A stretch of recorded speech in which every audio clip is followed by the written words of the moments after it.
Bienvenue à tous sur ce nouveau podcast. Ok, c'est cool, qui a pour but de vulgariser un petit peu le cheminement de différentes personnes au niveau de l'entrepreneuriat, du business en ligne et au niveau des activités qu'on peut avoir sur le marché aujourd'hui. Du coup, aujourd'hui, j'ai ramené deux gros invités, Franck et Amine. Ça va les gars? Ça va et toi? Nickel. Tranquille. Bah, du coup, les gars, je vais vous demander de vous présenter, là, chaud. Franck, Ok. présente-toi rapidement. Déjà, merci pour l'invitation. Ça fait plaisir. Moi, du coup, Franck. Actuellement, je suis commercial, du coup, donc dans une agence automobile, Fiducar. J'ai fait plein de sites e-commerce, j'ai fait une application aussi mobile. Et en ce moment, je joue à l'entrepreneur quand j'ai le temps, du coup. Donc, c'est tout. Et j'ai 21 ans aussi. Ok, c'est cool. Je m'appelle Amine. Moi, j'ai rien à voir avec le sujet que tu vas annoncer. Mais j'ai trouvé l'initiative cool. Donc, quand j'ai vu qu'il y avait de la place, j'ai dit vas-y, je vais bien en être. Je vais apprendre des choses. Donc, moi, je travaille dans le produit digital. En gros, mon job, c'est d'essayer de comprendre comment fonctionne un business et quels sont les objectifs. Et puis, essayer de mettre en œuvre une stratégie digitale. Donc, je parle pas de réseaux sociaux, mais vraiment de produits digitaux, c'est-à-dire des sites web, des applications, etc., pour atteindre l'objectif. Ok, parfait. Parfait. Bah, du coup, on va attaquer le premier thème. C'est la vente. Ok, du coup, comment bien structurer ses procédés de vente? Comment bien concevoir son produit? Je vais commencer par toi, Amine. À ton avis, comment tu structures un produit digital? Alors, comment tu structures un produit digital? Je vais Parce que je sais, c'est ton dada. essayer de pas être chiant. Et je vais essayer plutôt d'introduire des notions qui concernent en fait tous les métiers. En fait, avant, par le passé, quand on voulait mettre en production ou sortir un produit digital, donc un site ou un logiciel, peu importe. Donc on passait en fait un temps énorme à aller demander au client ou à l'initiateur de l'idée, ok, mais tu veux quoi? Ah ouais, et comment? Et on va faire comment? Ok, tu veux ça, et cette fonctionnalité, et cette fonctionnalité, et cette fonctionnalité. On se retrouvait à faire un cahier des charges pendant 1 an. Ensuite, pendant 1 an, on allait développer ce cahier des charges. Ensuite, pendant 1 an, on allait développer le résultat obtenu. Et en fait, entre le moment où on a émis le besoin et le moment où on a sorti le produit, il s'est passé 3 ans. Sauf qu'en 3 ans, il y a eu des idées, le business, il a changé, le marché a changé, les clients, ils sont passés à autre chose. Peut-être que l'initiateur, il pense à autre chose aussi. Et donc, maintenant, on travaille de manière itérative. Ça veut dire que voilà, ok, toi, c'est ça ton idée? C'est là que tu veux aller? Très bien. Je vais prendre, l'essence même de ton business et je vais te sortir le plus important dans un premier temps. Une fois qu'on a le plus important, on peut savoir si le plus important, en effet, oui ou non, ça va fonctionner. Okay. Tu vois, si ça fonctionne pas, là tu peux pivoter tout de suite et changer de direction. Alors que si on avait attendu 3 ans et développé des millions d'euros pour le sortir, t'imagines, tu le sors, tu dois pivoter tout de suite. Voilà, donc en fait, moi, je prône et je mets en œuvre une approche itérative où je vais sortir des choses au fur et à mesure. Je sors un petit bout, je le teste auprès de clients, d'utilisateurs, d'amis, ils sont contents. Ok, on réfléchit à c'est quoi le prochain move le plus important. Qu'est-ce qu'on va faire? Ok, on va faire ça sur le prochain mois. Très bien, on va là. Et vice versa. Et rebelote, je veux dire. Bah ouais, moi je pense qu'en soi c'est le plus important. C'est quand tu veux te pénétrer dans un marché. En soi, tu dois directement penser avant de te dire je vais faire un beau logo, un vrai site web, directement aller sur le terrain et te mettre à vendre. Tester ça avec des clients, voir si ça prend, voir si ça prend pas. Et je pense que c'est le premier step à faire quand tu veux tester ton produit, c'est de voir auprès du client. J'en parlais, moi il y a aussi un bon exemple que je pense qui peut être cool, c'est souvent de le tester auprès de son entourage, parce que si tu arrives à vendre ton produit auprès de ton entourage, auprès de ta famille, auprès de tes amis, c'est que la température elle est bonne et que si eux ils y croient, c'est que finalement le client il va penser que il y a une valeur ajoutée. Si tu galères à vendre tes produits directement à ta famille alors que t'es à l'aise, alors si on te met directement dans une entreprise ou quoi, que ça va être compliqué. Donc je pense c'est les premières personnes à convaincre, c'est la famille et après tu passes aux autres. C'est ça peut être un bon exercice, ça peut être un bon test, c'est moins corporate et moins... Je dirais oui et non, tu vois. Ah ouais? Ouais, en vrai, je dirais oui et non parce que, désolé, je fais le relou de service. Bien sûr. Mais encore, tu vois. Non, mais genre, si tu veux convaincre ta famille que ton business c'est une bonne idée, ok, faut tester auprès d'eux. Par contre, si tu veux venir tester la température d'un client en particulier, en fait, quand tu sors en produit, avant même de développer ton produit et de le concevoir, tu dis ok, je m'adresse à qui? C'est qui le client type? Ouais, c'est Oui, identifier ton Si dans ta famille, il n'y a bien aucun sûr. client type, il Ça sert à ressemble rien. pas, tu vois, exemple, je sais pas, tu veux sortir un nouveau produit, je sais pas, une brume qui sent la vanille pour les meufs, et que t'as que des frères et sœurs. c'est Non, vrai. et que t'as que des frères, pardon, je veux dire, enfin, tu vois, tu pourras pas tester auprès de la famille ton produit, quoi. Enfin, il faut aller chercher ta cible, et bon, si t'en as dans la famille, c'est cool, mais si t'en as pas, tu sors dans la rue avec ton Ouais, prototype t'essayes et de tu vas le ce faire que tu- tester, quoi. ouais, t'essayes de faire ce que tu peux. Hein. Et imaginons, bah, là, demain, j'ai mon produit. C'est bon, là, j'ai mon produit, je l'ai testé. Ouais. Je sais qu'il est bon, j'ai envie de pénétrer sur un marché. Vous pensez, vous, que c'est quoi les différents canaux d'acquisition sur lesquels je devrais prioriser mes démarches? Tout dépend du produit. Bah, imaginons que je prends un produit d'e-commerce. Mhm.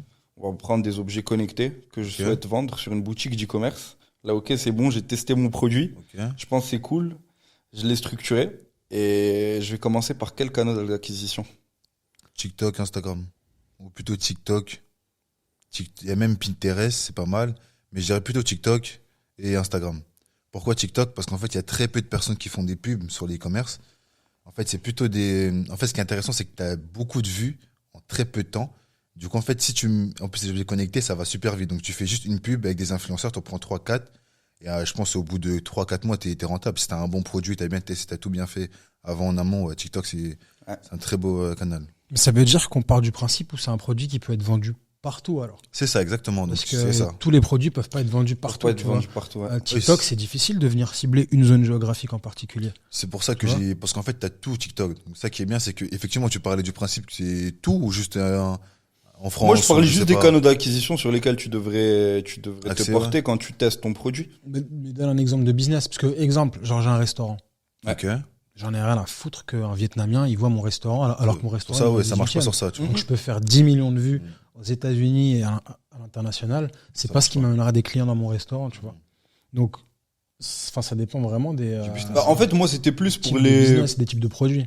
les énumérer, tu sais. Bah, là, vous avez dit TikTok, vous avez dit Insta et tout ça. Du coup, il y a les réseaux sociaux. Mhm. Mais je pense aussi qu'il y a il y a d'autres canaux d'acquisition qui ont été vite oubliés avec l'émergence des réseaux sociaux, comme le bouche à oreille et le porte-à-porte, qui est quelque chose qui marche dans certains secteurs d'activité. Quand je suis un canal d'acquisition que moi, j'ai beaucoup utilisé dans le cadre de mon entreprise que je vais présenter là par la suite chez Alpha Assistant, bah, c'était le cold call, c'est la prospection téléphonique. Et au tout début, je faisais mes prospections téléphoniques comme ça au réveil après mon café. Et au final, je me suis rendu compte que j'étais plus efficace et plus impactant quand je me donnais une petite préparation de 25-30 minutes. Ok. Je faisais pas de méditation ou de trucs chelous comme tu peux voir sur TikTok, douche froide et tout, non. Mais je sais, je me préparais mentalement, je préparais ma voix, comme ce qu'on a pu faire là avant que les caméras s'allument. Ben, tu sais, je me prépare, je me mets dans le truc. Parce que tu dois vraiment... Genre, le problème, c'est qu'aujourd'hui, on est arrivé, je trouve, où l'attention des gens, elle a super diminué comparé à avant. Ça veut dire que Oui. maintenant, si tu veux scraper et catch l'attention de quelqu'un, t'as 3-5 secondes grand max. Et après, limite, il c'est est déjà autre chose. passé à autre chose, sûr. il pense déjà à autre chose. Du coup, pour moi, c'est ça le plus compliqué dans tous les canaux d'acquisition. Aujourd'hui, quand tu as un produit et que tu veux le mettre justement sur ces canaux d'acquisition, c'est de scraper l'attention en 3-5 secondes. Trouver la bonne accroche, le bon truc. Tu sais, c'est comme quand tu vas parler à quelqu'un dans la rue, tu es obligé d'attirer son attention directement en 3-5 secondes. Et je pense que c'est le premier conseil que je donnerais après avoir structuré son produit, l'avoir testé. Dès que tu veux pénétrer et commencer à prospecter, dans le cadre de la prospection, bah, directement travailler ton accroche et être prêt à performer, à enchaîner. Parce qu'il y a même un truc, c'est une question, je vais vous la poser, mais comment vous réagirez, vous, face à un non? Imaginons qu'aujourd'hui, bah, t'as prospecté, tu t'es mangé 100 noms. Est-ce que tu dis, c'est une journée de merde, laisse tomber, on verra demain, ou tu dis... Là, ça veut dire que parmi tous les canaux d'acquisition, on a choisi celui de la prospection. Et qu'est-ce qui se passe dans le cadre du non? Exactement. Ok. Parce que je voulais juste revenir sur l'idée des canaux d'acquisition. En fait, on oublie qu'il y en a énormément des canaux d'acquisition. Oui, il y en a Trop. beaucoup. Donc toi, tu disais qu'il y avait aussi la prospection téléphonique, Mhm. mais il y en a qui sont super importants et certaines boîtes ont compris que c'était le nerf de la guerre. Il y a le SEO. Ah ouais. Ouais. Tu vas C'est venir, tu vas développer ton site, que ce soit un site vitrine ou pas, ou demander à d'autres sites de ramener des backlinks vers toi, ou en tout cas de te mentionner. Et tu as le SIA, en gros. Donc là, on parlait de réseaux sociaux, parce que en tête, on sait que sur les réseaux sociaux, tu peux venir sponsoriser un post, par exemple, donc c'est le sponsoring de publicité ou de contenu pour pouvoir être printé beaucoup plus de fois sur les téléphones des gens. Mais tu peux aussi, sur Google Ads ou AdWords, venir acheter des mots et te dire, voilà, ok, exemple, tel business d'intégration de chatbot implémentant une intelligence artificielle, moi, je vais acheter le mot chatbot sur telle région avec intelligence artificielle et PME, par exemple, en fonction de ma cible. Tu vois. Et le mec ou la meuf, chef d'entreprise qui va vouloir intégrer un chatbot, quand elle va faire son premier truc, à savoir une recherche sur Internet et non pas sur Instagram. Tu veux installer un chatbot, tu vas pas aller chercher sur TikTok ou Instagram. Tu vois. Donc déjà, le canal d'acquisition réseaux sociaux, pour un business de ce genre-là, il est déjà... Bon, je suis catégorique, peut-être que je me trompe, mais pour moi, il est disqualifié. Tu vois. Donc tu dois déjà te tourner vers d'autres types de canaux d'acquisition. Tu as la prospection, ou bien tu peux créer des événements. Tu vois. Souvent, moi là je me souviens, donc là on est pas loin de Châtelet. Tout à l'heure je disais à Haussmann, mon cousin, il y a 7 ans de ça, j'ai été invité par une start-up qui s'appelait Hired. Il venait juste d'être vendu, mais le board était resté. Ils ont organisé un événement, ils ont appelé tous les ingénieurs fraîchement diplômés, bref, des gens qui soit cherchaient du taf, soit cherchaient des missions pour travailler en freelance. Ils ont réussi à obtenir une masse critique de personnes, d'utilisateurs, juste avec un événement de networking. Tu vois. Ouais. Et eux, leur business model, c'est quoi derrière ? Donc, ils t'ont toi, ils savent que toi, tu es disponible, ou disponible sous tel délai. Ils ont des boîtes qui ont des besoins, qui ont besoin de staffer, parce qu'à l'époque, il y avait... On les fait rencontrer. Ils se font rencontrer, ils prennent une com sur le salaire. Excellent, ça. Tu vois ? Donc, ils n'ont pas besoin d'énormément de prospects, tu vois. Ils ont besoin juste d'une personne disponible, d'un besoin, et de... Bam. Ils font la demande, le besoin directement. Donc en fait, ça va vraiment dépendre de ce que tu vends et de quel est ton business model. Mais tu as énormément de canaux d'acquisition. Ou bien, tiens, autre canal d'acquisition. Et après, je veux bien passer à autre chose. Pour ce qui concerne la restauration, on voit beaucoup de réels qui parlent, voilà, salut, je visite ça. Mais mettons-nous à la place d'un client.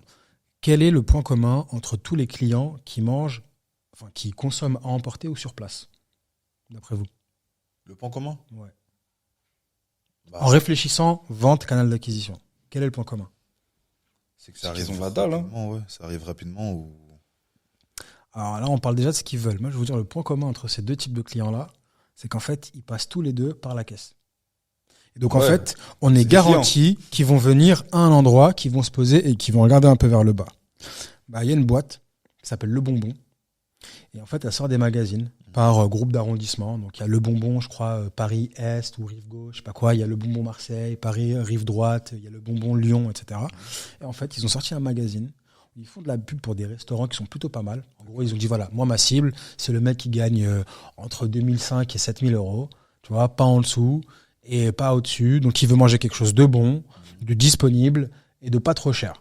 Mais de bon, tu vois, quelque chose d'authentique qui sort un peu du contenu. Okay. Mais ils font de la pub pour ces restos ou ces épiceries ou ces trucs-là, tu vois, ou bien ils mettent des articles, ils mettent des publicités, et ils sont garantis que toutes les personnes qui vont venir manger ou sur place dans les restaurants où ils vont poser ces magazines-là, elles vont voir au moins le magazine.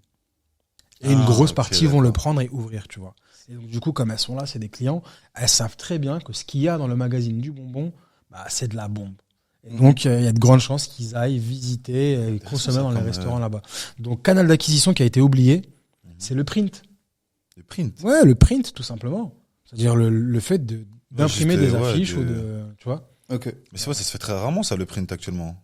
Ça se fait de moins en moins, mais parce que c'est plus un réflexe, tu vois. Avant, les gens le faisaient pour tout et n'importe quoi. Mais il y a des modèles pour lesquels c'est super adapté. Et il faut continuer à le faire. Parce qu'aujourd'hui, à l'heure où tout le monde est sur les réseaux sociaux, quoi de mieux pour se démarquer que faire du print ou de toquer à la porte, comme toi tu disais tout à l'heure. Voilà. Ok, du coup on a identifié le produit, on l'a testé. Après on est parti, on a identifié les canaux d'acquisition qui vont être le plus propices à mon business, à mon produit ou à mon service. Et après ça, imaginons que j'ai signé mes premiers clients. Là, la sauce elle commence à prendre. Comment je fais pour continuer à scaler le business, pour scaler mon business et continuer à durer dans le temps? Imaginons que j'ai une solution digitale, je fais un business, comme par hasard, je vends des chatbots basés sur GPT-4 et j'ai testé mon produit, j'ai identifié mes canaux d'acquisition, j'ai commencé à essayer de générer du lead, j'ai des leads qualifiés, je signe mes premiers clients, Maintenant, comment je fais pour continuer à scaler mon business et à continuer de perdurer dans le temps? Moi, je dirais, pour le chatbot, du coup, imaginons que toi, tu fais que appeler par téléphone directement. Si tu veux scaler ton business, faut rajouter, du coup, un moyen de prospecter. Par exemple, tout à l'heure, on disait que pour un influenceur, imaginons, si, par exemple, il a que des abonnés sur Instagram et qu'il veut monter son business, il faut qu'il diversifie ses abonnés. Donc, il part sur Instagram, après, il passe sur TikTok. Donc, je pense pour un chatbot, si tu es bon en appel ou en prospection téléphonique, tu devrais quand même aller sur les mails ou sur d'autres moyens d'avoir plus de clients sur la prospection et diversifier ça. Moi, je suis pas d'accord parce que dans le sens où tu as plusieurs canaux d'acquisition, ça veut dire que là, tu en as plusieurs, t'as travaillé ton SEO, tu as travaillé ton cold call, tu as travaillé ta prospection au niveau du bouche à oreille, tu fais ton marketing, tu as ta stratégie T'as tout qui est fait bonne. déjà, t'as tout fait comme... Pas tout fait. T'auras jamais tout T'as fait. pas tout fait. Oui, Il y a un mais truc il y a un truc qui a que je pas peux été améliorer, c'est mentionné ça. là. C'est quoi? Il y a plein de boîtes qui savent pas c'est quoi Alpha Assistant. Ouais. Et donc ça veut dire il y a encore plein de prospects. Puis à un moment, soit tu augmentes. En fait, c'est simple, hein. Le canal d'acquisition, c'est simple. Que ce soit en e-commerce d'ailleurs, parce que, enfin, ça tombe bien. On parle d'un exemple donné, mais ça marche dans tout. Tu pars d'une masse, une masse globale et absolue sur laquelle il n'y a pas de négociation. C'est le nombre de clients potentiels dans le monde. Ok. Et à la fin, il y a combien de chiffres d'affaires t'as fait. Ok. Toi, ça, tu peux pas le changer. La masse critique de personnes potentiellement clientes. Et à droite, c'est ça que tu veux changer. Toi, tu veux scaler. Donc, qu'est-ce qui se passe? Tu vas prospecter ou avoir un canal d'acquisition. D'une manière ou d'une autre. Tu vas prendre une fraction de cette population critique. Dans cette population critique-là, dans cette fraction-là, tu vas convertir une partie en client. Donc, en fait, il y a deux étapes, en fait. Il y a deux endroits où ça rip, où ça grippe, tu vois, où ça ralentit. Et en gros, tu peux jouer sur deux leviers. Soit sur la conversion de tes prospects en clients. Ouais. Donc, essayer de comprendre qu'est-ce qui va pas dans notre process de vente ou dans notre produit ou dans notre offre. Pour que si peu de personnes, pour que le pourcentage de personnes qui deviennent clients soit si faible. Soit tu te dis, OK, moi j'ai qu'1% de conversion. OK, j'ai 100 clients, je veux passer à 1000. Eh ben, je vais devoir avoir 10 fois plus de prospects, 10 fois plus de leads. Ouais, je vois où tu veux en venir. Donc, en fait, il faut choisir. Ou bien tu fais les deux en même temps. Mais donc, du coup, si tu fais les deux en même temps, il faut que tu aies la capacité. Bah, en gros, tu veux parler de se diversifier au niveau de sa stratégie. Pas forcément. Parce que moi, c'était dans le sens que, par exemple, Comment tu as généré tes premiers prospects? en prospection. C'est-à-dire? En prospection téléphonique, j'ai pris mon téléphone, j'ai appelé, j'ai présenté la solution. J'ai fait aussi par mail. J'ai fait téléphone, mail, et j'ai travaillé mon SEO. Après, moi, j'ai eu de la chance, c'est que je suis tombé au bon moment du marché, où il y avait une certaine hype au niveau du marché. Du coup, quand je présentais la solution, les gens, ils accrochaient directement. Ils étaient directement intéressés. Et j'avais identifié les plus gros pain points. Ça veut dire que je savais que moi, au niveau de ma solution, j'avais un levier au niveau du temps que je faisais gagner à mon client. Ouais. Au niveau de l'innovation. OK. Et aussi au niveau de l'automatisation de ces tâches répétitives. Du coup, le temps, moi aussi, je lui permettais d'être beaucoup plus productif au niveau de ses équipes. Ouais. Donc là, du coup, tu as identifié les arguments pour lesquels un prospect deviendrait client. Ouais, Est-ce que tu vas identifier les raisons pour lesquelles un prospect ne devient pas client? Parce que c'est sur ça, en fait, que tu dois agir. Tu penses? Bah ouais, je pense que c'est ça. Hein. Ouais. Vu que toi, tes arguments de vente, ils fonctionnent. C'est pourquoi ils diraient non. Pourquoi C'est ils la disent question. non? Pour que tu viennes résoudre ça. Un truc qui est bien, il est bien, tu le touches pas. Mhm. Un truc qui est pas bien, tu te dis, bon, OK, maintenant, je m'attaque à ça. Ok. Donc, du coup, c'est à quoi que, tu vois, est-ce que tu as identifié ce qui fait que t'as pas ce taux de conversion-là que tu Je souhaiterais? pense que c'est ça, c'est juste... Du coup, ouais, le taux de conversion, ouais, c'est le plus important. Ou bien, plus d'appels téléphoniques. Ah bah ouais, c'est ça. Plus d'appels téléphoniques. T'en as appelé 100, appelle-en 1000. T'en as appelé 1000, appelle-en 10 000. Du coup, mesure tes métriques, mesure tes stats, quoi. Connais ton taux de conversion, connais ton C'est ça, à peu près. ton nombre de leads. Ça, c'est la base. Ok. Ça, c'est la base. Et puis même, supposons que tu commences à t'organiser, que toi, t'es PDG et t'es un commercial. Comment tu vas savoir que ton commercial, c'est un banger ou Analyser. ou c'est une daube? Tout marqué. Bah, combien de personnes Le t'as temps, appelé? Le temps qu'il Tu passe vois. au téléphone, Voilà. ce qu'il dit, s'il y a des mots importants qu'il retranscrit. Ouais, très important Du coup, d'analyser. mesurer son business. En trop. Mesuré, bien Mesuré, sûr, ouais. en KPI. Donc, ça peut être associé à la vente, ça peut être associé à ton produit, tu vois. Ok. Bien Mesuré. sûr. Après, t'es pas obligé d'être dans le micromanagement de la personne, tu vois. Le gars, ça reste quand même son métier. Mais ouais, t'as besoin de mesurer ces choses-là. Mais là, alors, c'était pas prévu. Mais les gars, je sais que vous bossez sur un business et qu'on l'a pas encore présenté. Ton business, c'est quoi? Enfin, votre business, à vous deux, les gars. Vous vendez une solution digitale qui fait gagner énormément de temps à des PME. Ouais. Donc, t'as besoin de quoi? T'as besoin de les aborder, ces PME-là. Elles se font prospecter toute la journée, etc., etc. Il y a un outil génial qui s'appelle Google. Et Google, ils te mettent à disposition des API. Ouais. Une API Google. C'est ce que j'ai utilisé sur Clit. Je vous raconterai après. Ok. Si on a le temps. Je sais pas si on a le temps. Là, en fait, je Alors. voulais conclure sur les 3 points de la vente. Mais regarde, Avec c'est une valeur ajoutée pour vous, ça. Ok. Avec les API Google, tu peux venir dire à Google sur l'API, c'est-à-dire en fait c'est une requête HTTP. Ok. Tu lui dis voilà, je veux toutes les boulangeries, boucheries, boîtes de comptables, petites boîtes de moins de 50 personnes Ouais. dans tel périmètre. Ouais, ça, tu l'avais fait. Hein. Tu peux faire un script qui dit ok, maintenant tu le fais dans tous ces périmètres-là. Tac, tac, tac, tac, tac. Tu vas te retrouver avec une base de données d'absolument tous les business intéressants pour toi qui sont potentiellement tes clients dans une zone géographique donnée. Et tu peux le faire à l'international. Tu les as tous. Tous ceux qui sont International référencés aussi. sur Google, en tout cas. Tu les as tous. Ça y est, c'est plié. Le game, il est terminé. Tu les as tous. Ok. Et tu vas avoir des informations. Tu vas avoir leur téléphone. Tu vas avoir leur adresse. Tu vas avoir des photos. Tu vas avoir des commentaires. Avec une IA, tu peux demander à l'IA de lire les Ouais. commentaires et de résumer c'est quoi le problème des gens. C'est vrai, ça. Avec cette boîte-là, des clients, tu vois. Quel est le problème? Et tu peux avoir parfois leur adresse mail qui Ok. est dans les informations Google. Bah, tu as l'adresse mail, ça y est, tu peux Tu peux bombarder d'emails. Bien sûr. Et si tu envoies 50 emails parce que tu as réussi à avoir 50 000 données, enfin, les données de 50 000 business, Ok. et ben, tu vas forcément avoir quelques clients. Tu peux faire ça très C'est rapidement. vrai que l'API Google, c'est souvent négligé, c'est souvent pas connu et c'est quelque chose qui apporte énormément de Très valeur. intéressant ce que tu Quand dis. les gens commencent, ouais, ils connaissent pas. Mais Très au bout d'un moment, intéressant, c'est la sûr que tu technique. connais.